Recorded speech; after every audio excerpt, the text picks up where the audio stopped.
നമസ്കാരം. മലയാളി വാർത്തയിലേക്ക് സ്വാഗതം.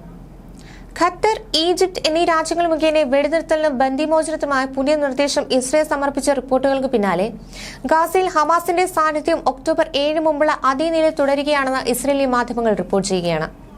ഒക്ടോബർ 7 മുമ്പത്തെ അവസ്ഥയിലേക്ക് ഗാസയിലെ കാര്യങ്ങൾ വന്നെത്തിയിട്ടുണ്ട്. ഹമാസിനെ ഇല്ലാതാക്കുമെന്ന ഇസ്രയേൽ അവകാശങ്ങൾ യാഥാർത്ഥ്യമായില്ലെന്നും റിപ്പോർട്ടുകൾ ചൂണ്ടിക്കാട്ടുന്നു. കഴിഞ്ഞ ആഴ്ചയും ഗാസയിൽ നിന്ന് ഇസ്രയേലിന് നേരെയും റോക്കറ്റ് ആക്രമണം ഉണ്ടായി. ഇത് പ്രതിരോധ ശക്തികളുടെ സാന്നിധ്യം ഒക്ടോബർ 7 മുമ്പത്തെ പോലെയാണെന്നതിന് തെളിവാണെന്നും ഇസ്രയേലിലെ ചാനൽ 13 റിപ്പോർട്ട് ചെയ്യുന്നു. കഴിഞ്ഞ ആഴ്ചയിലുടനീളം ഇസ്രയേൽ നേരെ റോക്കറ്റുകൾ വിക്ഷേപിച്ചു. നിറാം, അഷ്കലോൺ, സ്നിഡ്രേറ്റ്, ക്ലാസ് സിൽവർ, സ്കീം, ഫിൽമൈം എന്നിവിടങ്ങളിലെല്ലാം നിരന്തരമായ അപായ സൈറണുകൾ മുഴങ്ങി. ഹമാസിനെയും അതിന്റെ ശേഷിപ്പുകളെയും ഇല്ലാതാക്കുന്നതുവരെ യുദ്ധം തുടരുമെന്നാണ് ഇസ്രയേലി പ്രധാനമന്ത്രി ബെഞ്ചമിൻ നെതന്യാഹുവിന്റെയും സുരക്ഷാ മന്ത്രി യോവ് ഗാലന്റിന്റെയും പ്രതിജ്ഞ. ഗാസക്കാരെ പൂർണ്ണമായി നീക്കിയ വടക്കൻ ഗാസയിൽ നിന്നാണ് റോക്കറ്റുകൾ വിക്ഷേപിച്ചത്. വടക്കൻ ഗാസ ഇസ്രയേലി സൈന്യത്തിന്റെ അധീനതയിലാണെന്നാണ് ഉന്നത ഉദ്യോഗസ്ഥർ പറയുന്നത്.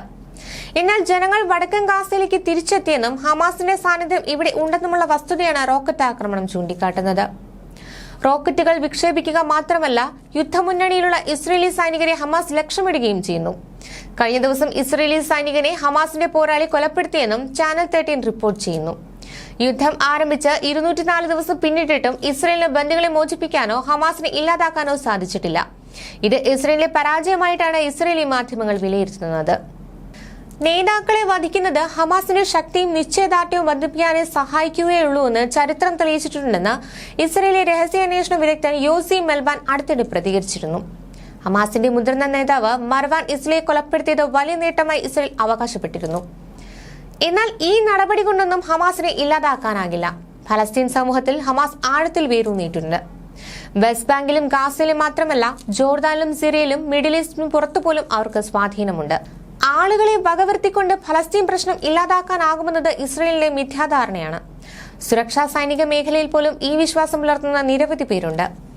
ഗാസയ്ക്കെതിരായ ക്രൂരമായ യുദ്ധം 6 മാസത്തേക്ക് അടുക്കുമ്പോൾ ഹമാസ് കീഴടങ്ങുന്നതിന്റെ സൂചനകളൊന്നും കാണിക്കുന്നില്ല. പകരം അതിന്റെ പോരാട്ടം തുടരുകയാണ്. കൂടാതെ ഇസ്രയേൽ സൈന്യം കീഴടക്കിയെന്ന് അവകാശപ്പെടുന്ന സ്ഥലങ്ങളിലേക്ക് ഹമാസിന്റെ പോരാളികൾ മടങ്ങിയെത്തി എന്നത് അവരുടെ ദൃഢനിശ്ചയത്തെ സൂചിപ്പിക്കുന്നു. വടക്കൻ ഗാസയിലും മധ്യഭാഗത്തുമെല്ലാം അവർ തിരിച്ചെത്തി.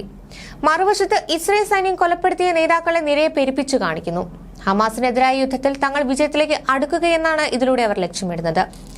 എന്നാൽ യാഥാർത്ഥ്യം കൂടുതൽ സങ്കീർണമാണ്. നിരവധി ഇസ്രയേലി സൈനികരെയും ഓഫീസർമാരെയുമാണ് ഹമാസ് ഇല്ലാതാക്കിയത്. മാത്രമല്ല, അദൃശ്യമായ പരിക്കുകൾ വേറെയുമുണ്ട്. ഇസ്രയേൽ സൈന്യത്തിലെ പലരും പോസ്റ്റ് ട്രോമാറ്റിക് സ്ട്രെസ് ഡിസോർഡർ എന്ന മാനസിക വെല്ലുവിളി നേരിടുകയാണ്. യുദ്ധം അവസാനിച്ചാലും ഈ മാനസിക പ്രശ്നം മാസങ്ങളും വർഷങ്ങളും തുടരാം. മുതിർന്ന ഹമാസ് നേതാക്കൾ ബന്ദികളെ മനുഷ്യകവചമായി ഉപയോഗിച്ച് തുരങ്കങ്ങളിൽ ഒളിവിൽ കഴിയുകയാണെന്നാണ് ഇസ്രയേൽ പറയുന്നത്. എന്നാൽ ഇക്കാര്യം ഇതുവരെ തെളിയിക്കപ്പെട്ടിട്ടില്ലെന്നും യോസി മെൽബാൻ പ്രതികരിച്ചിരുന്നു.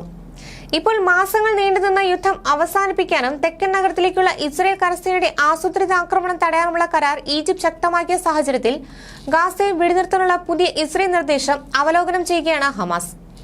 ഇസ്രയേൽ ജയിലുകളിൽ കഴിയുന്ന 100 കണക്കിന് ഫലസ്തീൻ തടവുകാരെ മോചിപ്പിക്കുന്നതിന് പകരമായി 6 ആഴ്ചത്തെ വെടിനിർത്തൽ നിർദ്ദേശവും 40 സാധാരണക്കാരും രോഗികളുമായ ബന്ദികളെ മോചിപ്പിക്കുന്നതിലുമാണ് ആദ്യഘട്ട ചർച്ചകൾ ശ്രദ്ധ കേന്ദ്രീകരിക്കുന്നത്. ഈജിപ്ഷ്യൻ ഉന്നതതല പ്രതിനിധി സംഘം ഇസ്രയേൽ സന്ദർശനം പൂർത്തിയാക്കി മണിക്കൂറുകൾക്ക് ശേഷമാണ് ഗാസയിൽ നീണ്ടു നിൽക്കുന്ന വെടിനിർത്തലിനുള്ള പുതിയ കാഴ്ചപ്പാട് ചർച്ച ചെയ്തതെന്ന് ഈജിപ്ഷ്യൻ ഉദ്യോഗസ്ഥൻ പറഞ്ഞു. ന്യൂസ് ഡെസ്ക്, മലയാളി വാർത്ത.